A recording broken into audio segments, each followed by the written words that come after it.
Good day everyone, my name is Oluwatoni Dokumu and today I'll be talking about ways of reducing homesickness for domestic and abroad students. First, homesickness is when you feel disconnected from home, your family and your friends. And we have some facts that causes homesickness. 1. Feeling lonely, the change in language, we have also the change in environment. And we have some facts that can help you reduce homesickness. When you explore your new environment, go out, learn new things about your new environment. Make your new environment a home.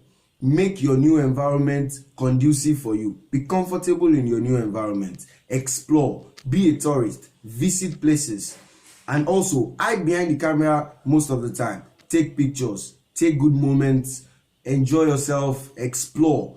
Try to eat their local foods.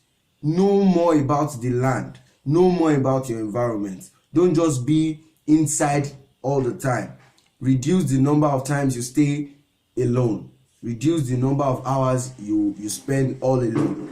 Go out, see people, stay with people, meet new people, and I'm sure homesickness will be reduced. Thank you.